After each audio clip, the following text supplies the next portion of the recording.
Break news చూస్తున్నాం. దేశీయ stock మార్కెట్లో సూచీలు భారీ నష్టాల్లో ముగిసే అంతర్జాతీయ మార్కెట్లో నుంచి బలహీన సంకేతాలు బ్యాంకింగ్, ఐటీ స్టాక్స్ అమ్మకాల ఒత్తిడి కారణంగా సూచీలు భారీగా పతనమయ్యాయి. ఇక సెన్సెక్స్ 1400 పాయింట్ల మేర నష్టపోగా నిఫ్టీ 22,200కు దిగువకు చేరింది.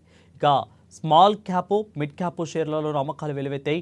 ఆసియా మార్కెట్లలో సియోల్, టోక్యో, షాంఘై, హాంకాంగ్ షేర్లు భారీగా నష్టాల్లో ముగిశాయి. ఇక మదుపరుల సంపద దాదాపు 10 లక్షల కోట్ల రూపాయలు ఆవిరైంది.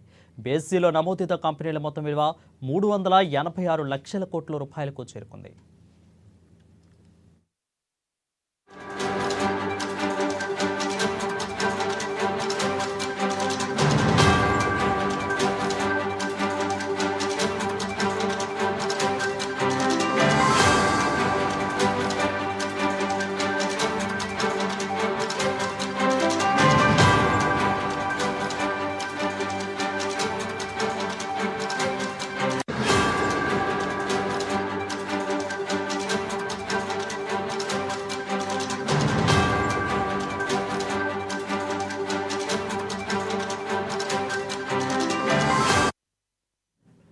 రైట్. ఇక దేశీయ స్టాక్ మార్కెట్ సూచీలు భారీ నష్టాల్లో ముగిసే అంతర్జాతీయ మార్కెట్ల నుంచి బలహీన సంకేతాలు బ్యాంకింగ్, ఐటీ స్టాక్స్లో అమ్మకాల ఒత్తిడి కారణంగా సూచీలు భారీగా పతనమైనట్లుగా తెలుస్తోంది.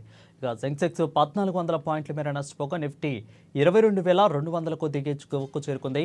స్మాల్ క్యాప్, మిడ్ క్యాప్ షేర్లను కూడా అమ్మకాలు వెలువెత్తాయి. ఆసియా మార్కెట్లలో సియోల్, టోక్యో, షాంఘై, హాంకాంగ్ షేర్లు భారీగా నష్టాలు ముగిశాయి. మదుపర్లో సంపద దాదాపు 10 లక్షల కోట్ల రూపాయలు ఆవిరైంది.